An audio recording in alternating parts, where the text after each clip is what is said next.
Alright, so hello Mike. Hello. I want to tell you something. I think you're a shaman. With the right hand of art. Let me explain. I know you have a full folklore and mythology library at home, but that's not selling. I have a story to tell you. I think that the way you never seem to really control your scripts, your stories, the way you instill confusions on the readers, inside the readers. Well, it's your right hand is like a totem, you know, through which art goes. First question: am I right about this?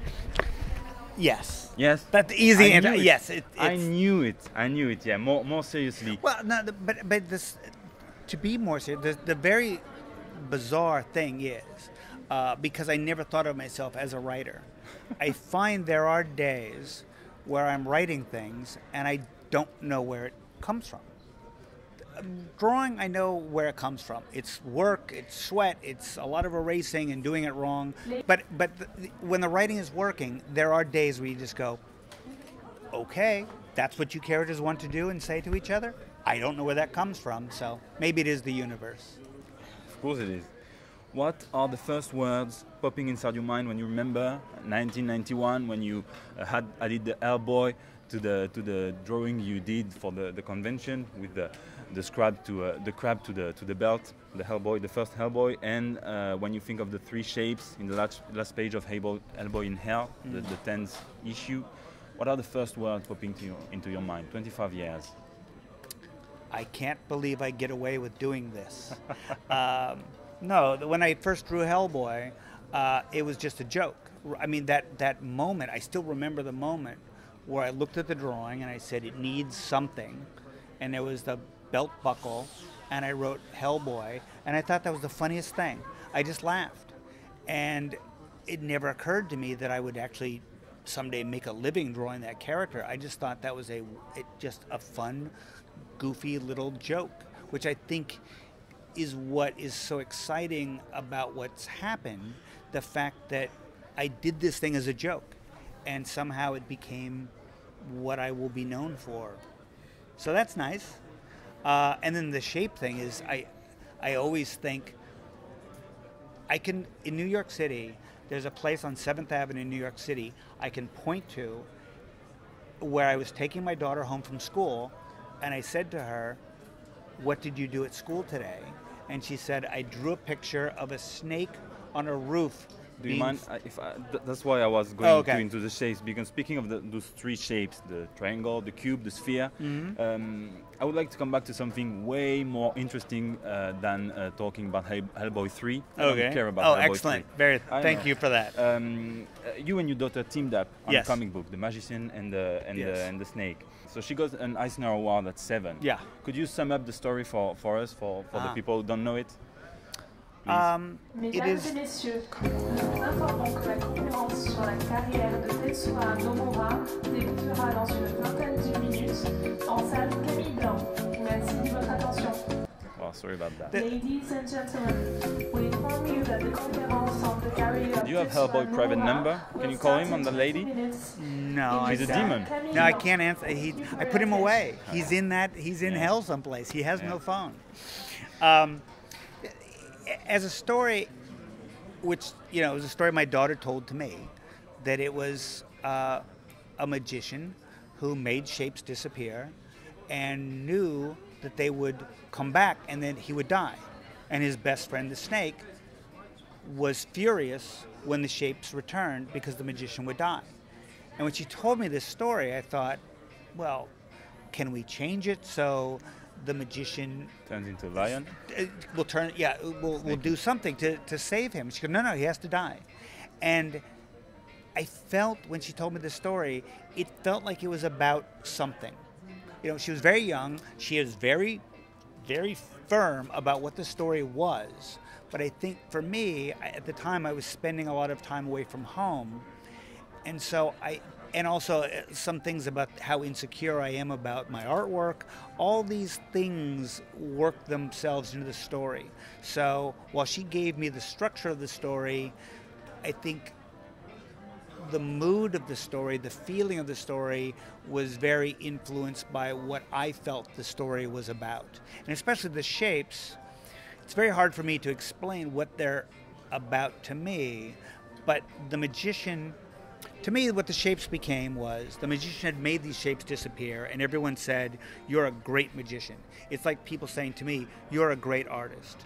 Well, I don't feel that I am a great artist. I feel like I get credit for being better than I am.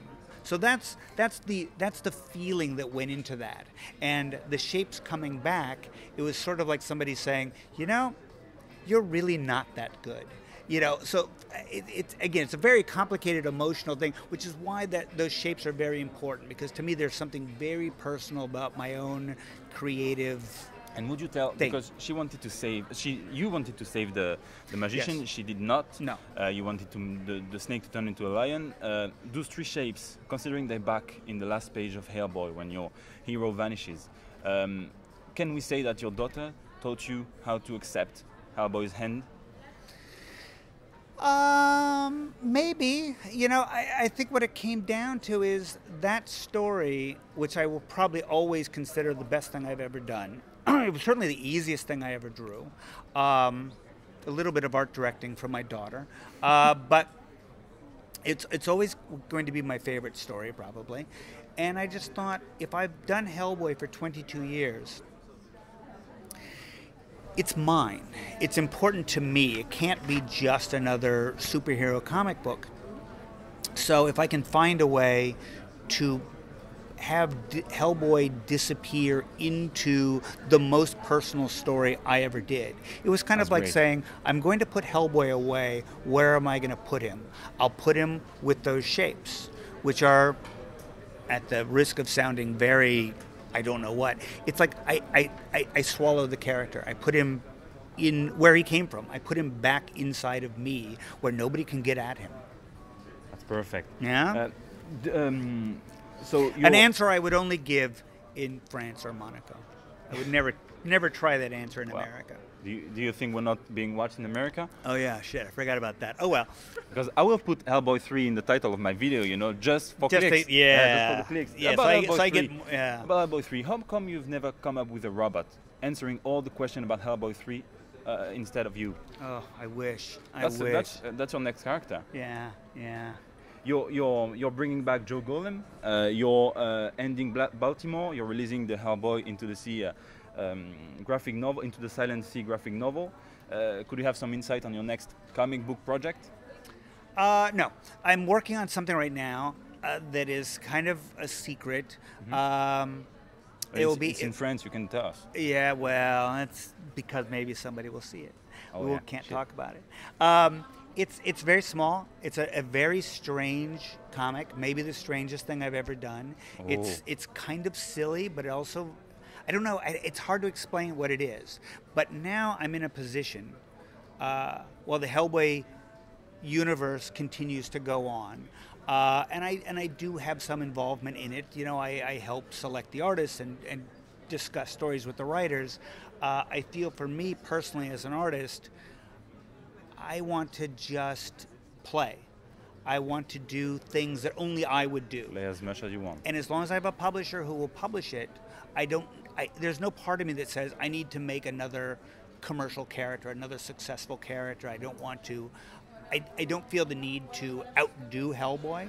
I'm very pleased with what I've done with Hellboy. I suspect that is what I will always be known as, the creator of Hellboy, which is fine. Very proud of that. But for me as an artist now, I want to just play. And if nobody likes it, that's fine. Well, it's time to give us an update on your gouache and watercolor paintings. How is it going? Well, it turned out a year of painting was not in the cards for me. I think I did 9 paintings, and I was happy with most of them. But I think really what I really needed to do was I needed to take the time to figure out what I wanted to do. When I finished Hellboy, all I could think of is I want to go do something different. And the painting was fine for a while, but I love to draw comics. There's nothing like storytelling. So I will continue to do paintings, but right now I'm excited about drawing comics. Great. I had the pleasure of meeting one of your co-worker. Do you remember this? Yes. Kevin Nolan. Do you remember what he told you when you told him to put more of his inks into your drawings, into your pencils? I think he said something very flattering. Of course. Which is, there's nothing wrong. Your drawings are perfect. Yeah, which is disappointing. Why don't you accept that? I mean, no, it's nice, but if you also are you going to have Kevin Nolan ink your work, you're kind of hoping he's going to make it look like a Kevin Nolan comic. It's funny, we did one whole book together. We did an Aliens comic together. Yeah. And I remember being very excited. First, I'm disappointed that the inking looked so much like my drawing, but there was one girl's face. I looked at it and I went, he redrew one face. He put in one Kevin Nolan face. I looked back at my pencils and I had actually accidentally drawn a Kevin Nolan face. So it's very flattering. And Kevin is so fantastic. Yeah, it's, I don't know what to say. I'm sure you are too, What is it with artists and bad opinion, bad self-esteem? I find it's better for me to downplay myself rather than, I think, you know what it is? If I want to get really personal and really serious, I grew up with two brothers, and there was always a thing. Older? No, younger, but Younger. They would bully me. So I always thought if I say anything that makes it sound like I think I'm great, they will point out how not great I am. And I think I've always got that. I will just kind of like, it's never going to be my job to say I did a good job. Maybe at home. But when everybody else is telling you that, well, there's no smoke without a fire, you're saying in France. Well, yeah, and the thing is, on some level you can do the math. You can figure out I am successful. I have publishers who want to publish my work, so I must be okay. But in my heart, I will never be the artist I want to be. I will never do something as good as what is in my head. I mean, unfortunately, my wife, she has to live with me, and one day I will come out of the studio, or in the morning I'll come out of the studio and I'll say, I'm a genius. I've done the greatest thing. Nobody has ever done anything naked. like this. Do that naked. It's more. It's selling a lot no, more. No, not for me. Let's hide usually with some large piece of clothing on. I'll come out. I'm a genius, and she'll go, "That's nice," because she knows an hour later I will come out of the studio and I'll go, "I think my career's over. I'm terrible." So she does. She never Naked and drunk. knows. Well, that always happens eventually. Not usually in the studio, but yeah, it's 1 minute to the next. Yeah. The important thing is to have something in your head that you're trying to do, and it's something I tell young artists all the time. The important thing is to remember, nobody knows how good it's supposed to be. They only know what you do. The fact that you have something in your head that you maybe can never achieve, the perfect thing, you may never be able to get it. Someday you may get a piece of it. Someday you might get close to it.